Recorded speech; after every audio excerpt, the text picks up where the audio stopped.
J'ai schématisé parce qu'il faut faire court quand même à peu près. Si on rentre un petit peu dans la lecture, disons, de ce qui est un peu votre enjeu ou de où on place un peu le curseur, et que je continue à schématiser. David, je dirais que pour toi, la donnée et tes équipes, elle est finalement plus qu'opérationnelle, elle est critique, puisqu'aujourd'hui, il ne s'agit pas forcément juste de comprendre vos clients et leurs attentes, mais aussi de participer à l'interconnexion de nombreux acteurs et finalement à répondre aussi, à offrir une expérience toujours plus fluide, bien sûr, mais toujours plus réactive, avec cette capacité en temps réel qu'on vous demande.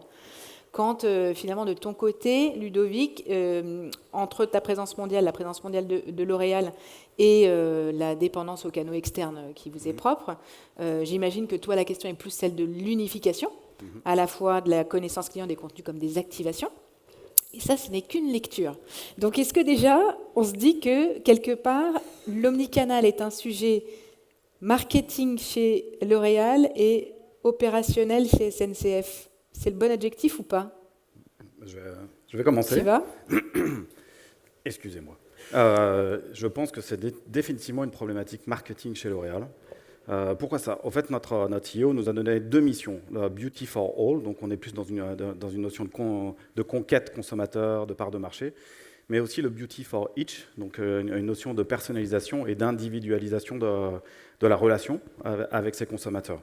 Et quand on réfléchit au modèle d'affaires de L'Oréal, la personnalisation du consommateur, la personnalisation de la beauté, ça prend forcément de comprendre qui sont nos consommateurs. Ça semble quelque chose de base, mais il faut le savoir. Est-ce que c'est notre consommateur, c'est un coiffeur dans un salon de coiffure? Est-ce que c'est un dermato qui prescrit des produits de soins de la peau? Est-ce que c'est un consommateur qui se douche, comme tout le monde?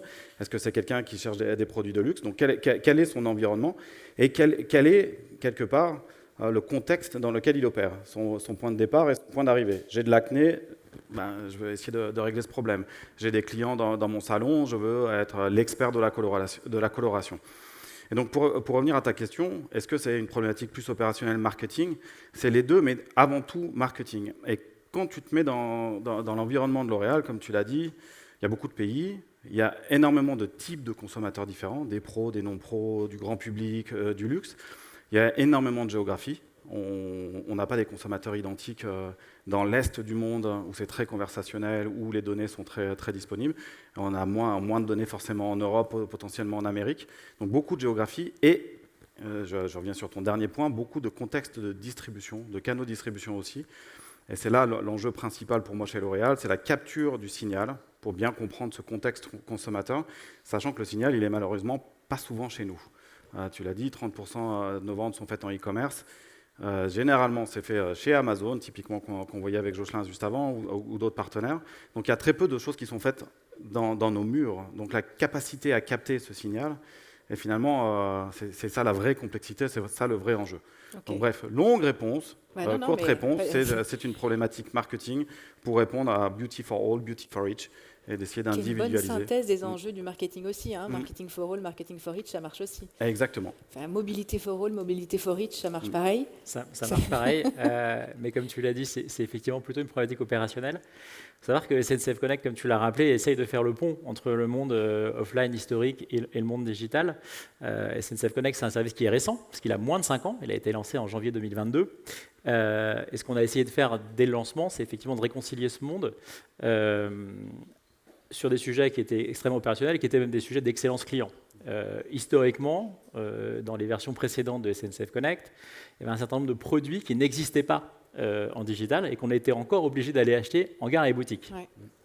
Je pense à tous les abonnements régionaux. Quand on était en région Bretagne, en région Occitanie, il fallait se rendre encore en gare pour acheter un abonnement régional. Je pense à un élément qui était aussi extrêmement critique, qui est le paiement en chèque vacances. Les paiements en chèque vacances, pendant longtemps, qui sont quand même très utilisés par une grande partie des Français, ils n'étaient disponibles, ils n'étaient acceptés qu'en gare et boutique. Il n'y avait pas de version dématérialisée de ce chèque vacances. Et quelques mois après le lancement de SNCF Connect, on a travaillé avec la NCV pour digitaliser tout ce paiement. Et maintenant, les clients peuvent utiliser ces chèques vacances version démat sur SNCF Connect. Et plus récemment, là où on a encore une fois réconcilié le monde offline et le monde online, c'est sur les titres de transport Navigo avec Île-de-France Mobilité. Ouais. Depuis maintenant plus de 2 ans, à peu près, c'était un projet qui était lié aussi aux Jeux Olympiques de Paris. Vous pouvez recharger votre passe Navigo sur votre téléphone, sur iPhone et sur Android. Vous pouvez acheter des tickets T+, et les utiliser pour passer les gates dans le métro, ce qui est une vraie révolution. Et là encore, c'est une illustration de la digitalisation des produits qui historiquement n'étaient pas disponibles en version en digital. L'autre point extrêmement critique de SNCF Connect, c'est tout ce qui concerne l'information voyageur. Ouais. Et là encore, c'est quelque chose qui fait le lien entre le monde réel et le monde digital. Quand vous achetez un billet sur SNCF Connect, vous allez avoir un certain nombre d'informations qui sont liées au trajet, pour le coup, dans le monde réel que vous allez faire. Ça peut commencer par l'itinéraire pour vous rendre à la gare. Ça va être la notification de votre quai de départ, quelques minutes à partir du moment où elle est disponible, quelques minutes avant d'arriver sur le train. Mais ça va être aussi toute l'information trafic que vous pouvez avoir qui sont liées à vos itinéraires. Je peux prendre l'exemple vous avez peut-être en tête, l'année dernière, 7 mars je crois, 2025, engin explosif de 500 kg découvert à 2 km de la gare du Nord. Je ne sais pas si vous vous souvenez de cet épisode. Gare du Nord fermée en quelques minutes. Gare du Nord, ça brasse beaucoup de monde. Les Eurostars, les trains vers Lille, des Transiliens qui montent vers Roissy. En quelques minutes, le trafic a explosé sur SNCF Connect. Tout le monde venait chercher l'information de savoir si son train roulait, comment on allait. Évidemment, plus besoin d'aller à la gare, heureusement, mais ça illustre à quel point un asset comme SNCF Connect est assez critique pour diffuser cette information, à quel point il doit être robuste pour justement tenir dans ces moments-là. Et ça illustre aussi vos préoccupations qui ne sont pas du tout d'être au service forcément des ventes directement de la SNCF, parce que tu parles de la RATP, tu parles de l'information, donc j'imagine qu'il y a des arbitrages aussi sur les attentes des consommateurs et puis ce qui peut aussi nourrir le trafic chez vous. Ça nous donne quand même une image assez précise de vos enjeux. Tu parlais d'un mot qui est critique. On a beaucoup parlé de complexité ce matin. Qu'est-ce qui est plus complexe pour chacun d'entre vous ? Par exemple, est-ce que la complexité pour toi aujourd'hui, elle est plutôt au niveau techno, au niveau des organisations, parce qu'il y a toute cette mutation qui est en cours aussi, ou ailleurs ?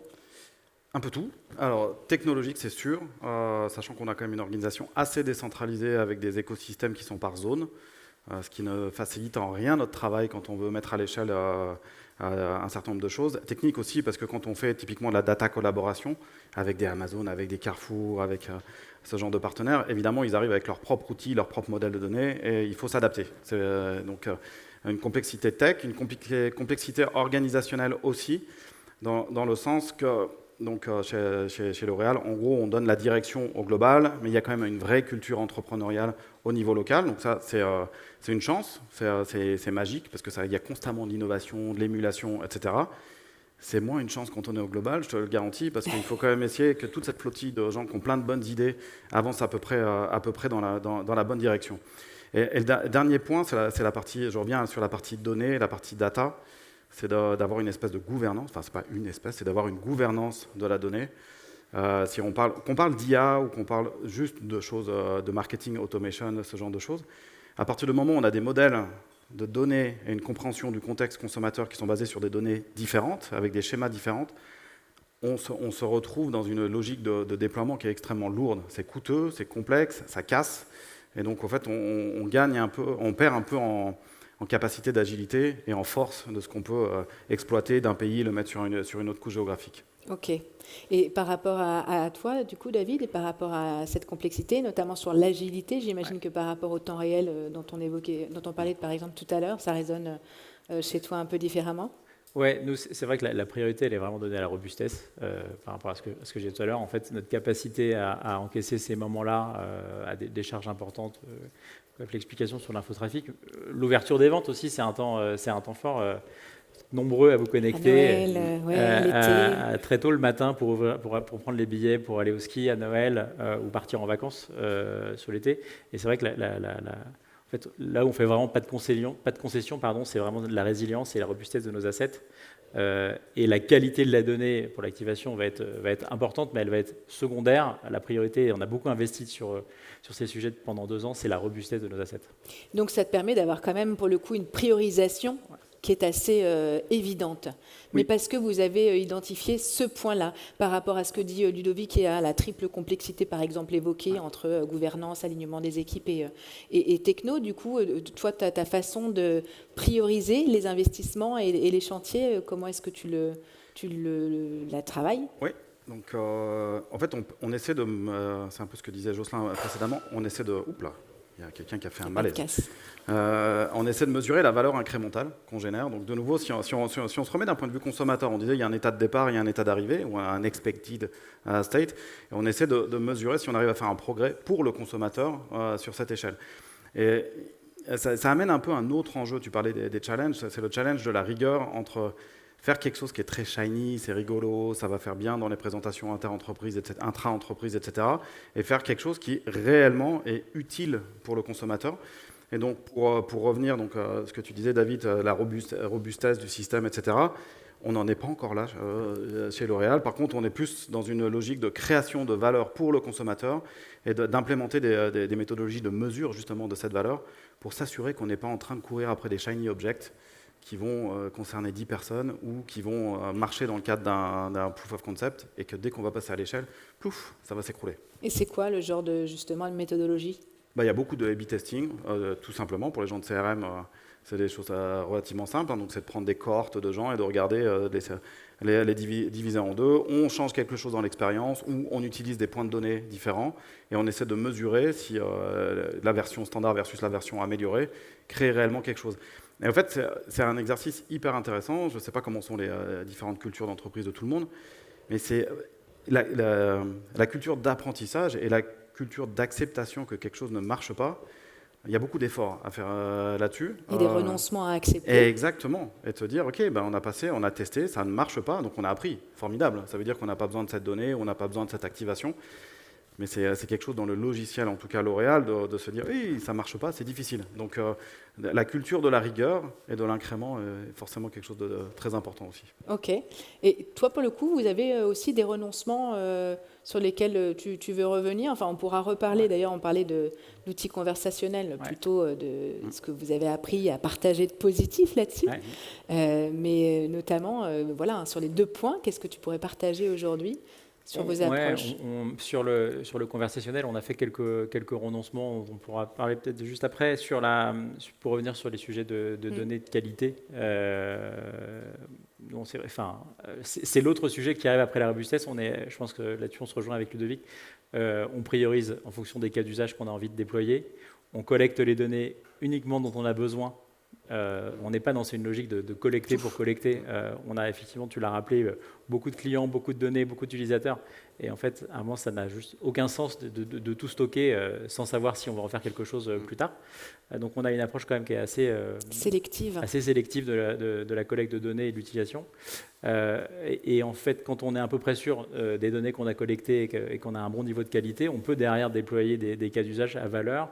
Je peux prendre l'exemple de la rétrospective qu'on envoie maintenant depuis 4-5 ans au mois de décembre. Alors, on en parlait tout à l'heure sur d'autres applications. Les rétrospectives, c'est effectivement quelque chose à la mode. La rétrospective, elle est envoyée à 10 millions de clients au mois de décembre chaque année.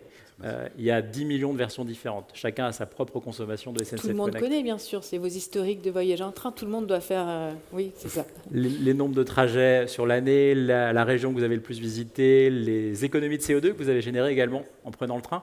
Ce bilan-là, il est extrêmement important. Si on se plante et qu'on n'utilise pas les bonnes données et qu'on envoie un bilan personnalisé qui n'est pas bon, ça fait mal. Ça fait mal, exactement. Donc là-dessus, on n'a pas le droit à l'erreur. L'autre exemple que je peux prendre, c'est on calcule votre origine préférée. On a un service, aujourd'hui, on ne collecte pas l'adresse de nos clients parce qu'on n'a pas besoin de leur livrer un produit, contrairement à Amazon. Et donc, on n'a pas l'adresse. Et donc, on ne sait pas où vous habitez. Donc, quand on vous envoie du CRM, il faut qu'on arrive à calculer quelle est la ville de départ on pense être la bonne par rapport à votre lieu de... Et donc, on analyse vos trajets. Et grâce à l'IA, on arrive à déduire quelle est votre origine préférée. Ça ne sert à rien d'envoyer une promotion sur un Paris-Lille à quelqu'un qui habite à Bordeaux. Et donc, cette origine préférée, elle est extrêmement importante. Et là encore, le sujet de la qualité de la donnée est critique. Si on n'a pas le bon calcul, on va envoyer des choses qui ne vont pas plaire à nos clients. Qui tombent complètement à côté. Qui n'auront pas d'impact. Vous aussi, vous avez un peu le même sentiment et les mêmes problématiques ou pas ? Sur la collecte de la donnée, tout à fait. Alors, on a eu deux phases. On a eu une phase un peu adolescente, j'ai envie de dire. Donc, chez L'Oréal, il y a un certain nombre d'outils qui permettent de scanner des visages, des skin diag, etc. Et l'approche du début, c'était de stocker absolument tout.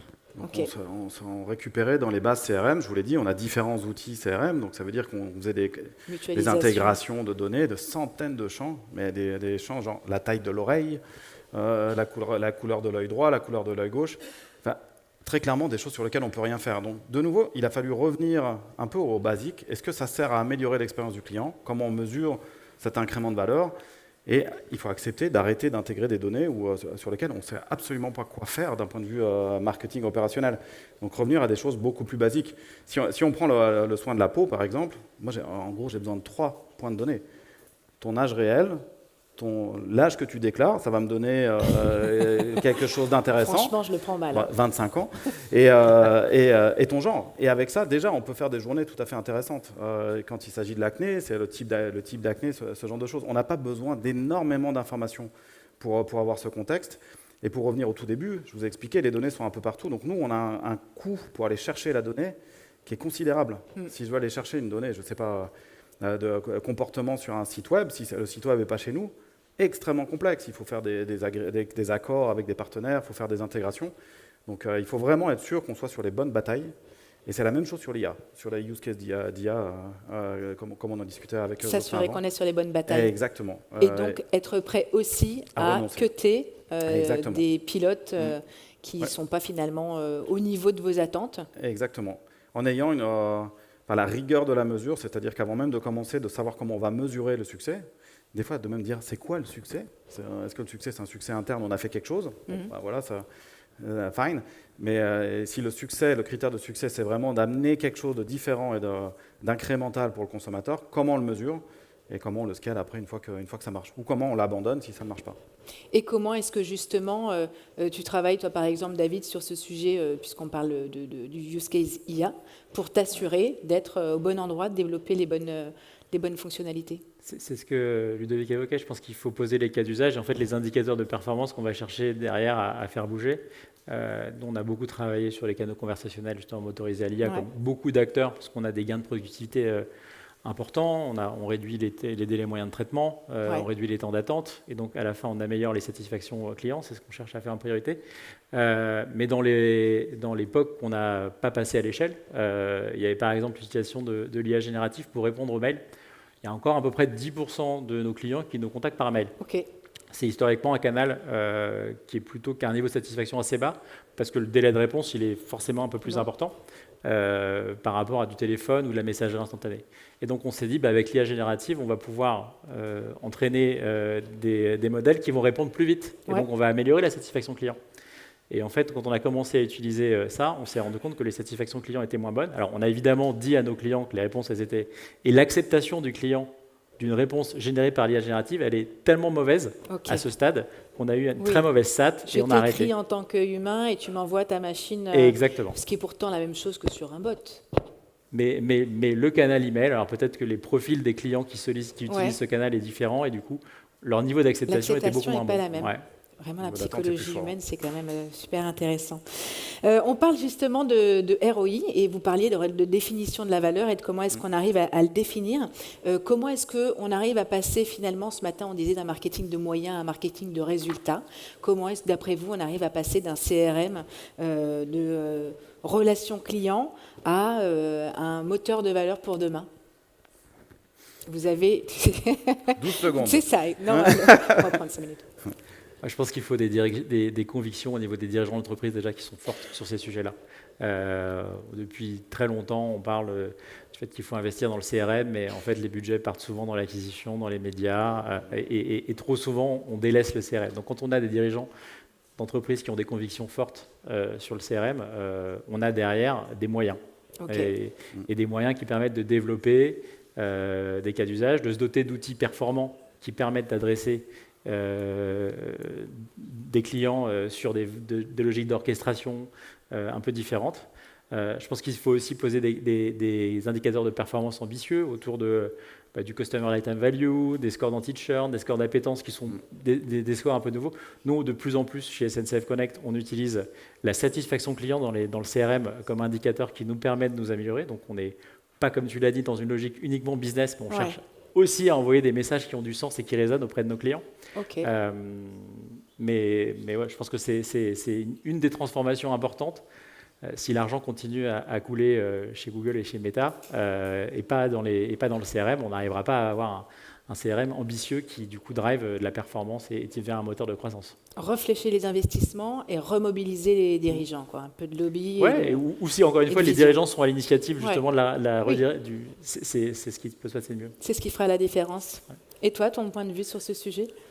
C'est à peu près la même réponse. En fait, donc nous, on a opéré une transition. Quand tu m'as appelé sur scène, tu as dit que ma fonction, c'est DDX, donc ça peut sembler bizarre. En fait, on a transigé, pardon, je vais parler en français, de CRM à DDX. Pourquoi ça ?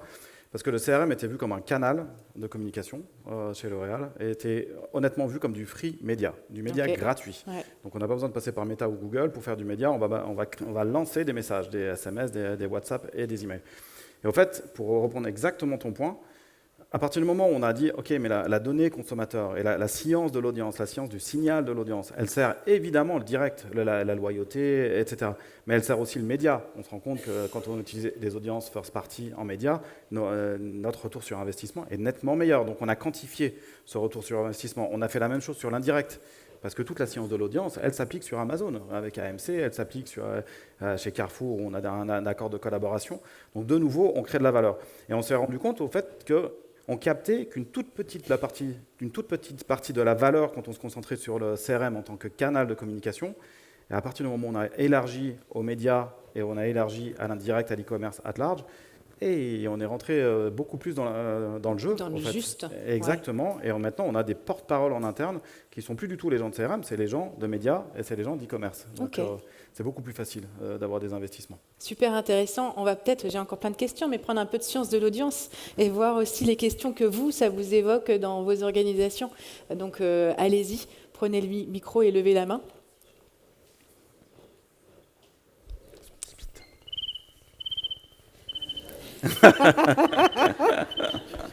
J'attendais ça, c'est ça exactement. Merci, Mando. Non, mais alors, vous allez dans ces cas-là voter à main levée, d'accord ? Je vous propose des questions et puis on fait à main levée. Plus il y a de mains, plus je pose la question. J'en ai 3. La première, c'est l'avenir de leurs emailing respectifs, comme on est un peu dans le thème. La deuxième, c'est qu'est-ce qu'ils envient à l'organisation l'un de l'autre. Et la troisième, c'est si on efface tout et on recommence, qu'est-ce qu'on garde et qu'est-ce qu'on jette. Donc pour la question 1, emailing. OK. Pour la question 2, l'envie de l'autre, elle sort. Et pour la question 3, j'ai déjà oublié la question. Si on devait tout refaire. Ah oui, merci. Si on devait tout refaire. Ah, ça se dispute. Bon, on prend la première, du coup, je crois que c'était celle qui avait le plus de mains levées. C'est quoi la suite de vos politiques newsletters respectives ? Donc sur l'email, moi je pense que l'email a encore du futur déjà pour commencer. Ok. Il faut être content quand même. Premier point. Nicolas, t'es rassuré, il est pas... C'est quand même un canal où on a pour l'instant peu d'intermédiation, c'est-à-dire que le message qu'on envoie, il est envoyé à la personne qu'on décide, donc il n'y a pas un algorithme média, méta, etc. qui vient interférer là-dedans. Pour l'instant, parce que les dernières annonces de Google et de Gmail montrent qu'il y a une compilation des messages promotionnels qui arrivent qui vont forcément poser un problème. Après, nous, on travaille beaucoup sur la partie hyper-personnalisation des messages. On utilise, je sais qu'ils sont là, donc je ne dis pas ça pour leur faire plaisir, mais on utilise la combinaison de D'Artagnan et de Relevant. Donc Relevant qui est une machine à capter le signal et à connecter ce signal pour le redistribuer en temps réel au consommateur en fonction de ce qu'il est, mais de ce qu'il a fait 10 secondes avant, 2 jours avant, 1 mois avant. Et en fait, on observe des résultats en Europe, on a scalé tout ça sur tous les pays d'Europe, on multiplie par 3 l'engagement. Et donc, quelque part, ça renverse un peu la logique de campagne. Au lieu de se dire on va faire des campagnes partant du produit, des choses comme ça, ce genre de technologies nous disent que quand le consommateur rentre en interaction avec notre marque, on va être pertinent avec les signaux qu'on a sur ce consommateur. Donc ça revient aux signaux, la collecte de données, etc. L'outil Relevant n'est bon que si on lui donne de la nourriture, évidemment. Et donc ça revient à ça. Mais je pense que c'est ça, c'est d'utiliser ce canal comme ça devient quelque chose de beaucoup plus personnel versus des choses qui sont beaucoup plus soit intermédiaires, soit masse sur d'autres canaux. Ok, super clair. Et toi, David ? Je suis assez d'accord avec ce dit Ludovic. Il y a un sujet de bien orchestrer en fait, entre l'email et les notifications, parce que SNCF Connect, c'est aussi un service qui est très puissant sur l'application. On a pratiquement près de 70% du business de SNCF Connect maintenant sur l'application. Okay.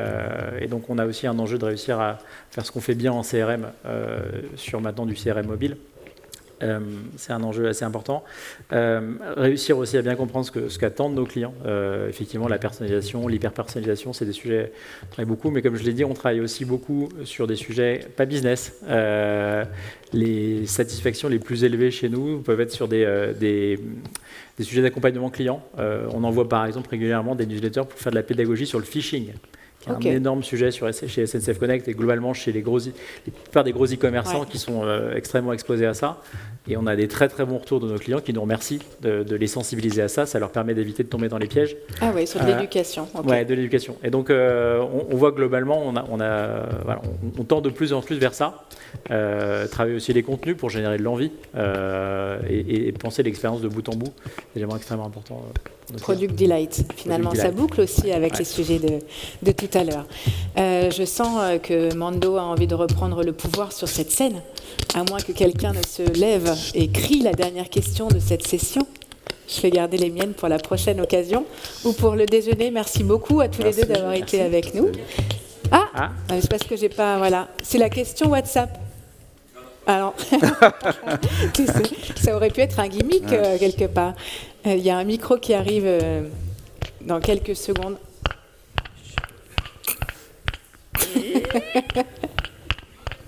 Merci. Même si on est très bien accueillis chez Just Relate et je les remercie, je voudrais poser la question de votre perception de l'avenir de l'email pour les jeunes générations. Moi, j'ai des enfants qui ont moins de 25 ans. Je leur dis, je t'ai envoyé un email, mais moi, je ne regarde jamais mes emails. Alors, qu'est-ce que vous en pensez ? C'est une très très bonne question. J'ai la même à la maison. Ça fait partie, en tout cas nous, des cibles, des audiences cibles qu'on essaie de capturer en termes de consumer conquest et d'engagement. Clairement, je ne pense pas que l'email soit la solution pour ces cibles-là. On n'est pas au bon endroit. Si on est sur ce genre de canaux avec cette audience, donc on est beaucoup plus sur des choses social media, on est beaucoup plus sur des choses conversationnelles. Ça revient à votre question d'avant sur WhatsApp, typiquement. Dépendamment des régions du monde, de nouveau, c'est très, très dépendant. Mais quand on va en Asie, on a du Line, on a du Kakao, où tout se fait sur ces plateformes-là. Donc ou des WeChat en Chine.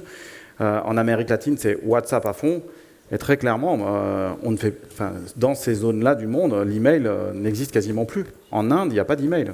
Quand on arrive, nous, avec des solutions pour les emails, ils nous regardent avec des gros yeux en disant mais c'est pas du tout pertinent pour nos audiences. Donc je pense qu'il faut s'adapter aussi à la géographie et aux audiences des gens et qu'il y a souvent des réalités différentes suivant là où on va dans le monde.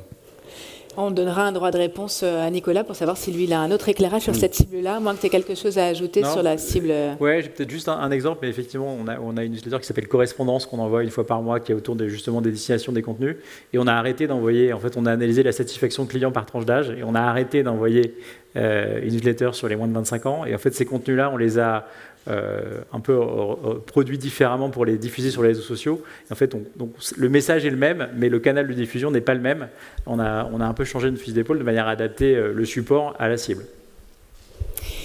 Merci beaucoup à tous les deux encore une fois. Merci à vous. Je vous propose qu'on aille déjeuner.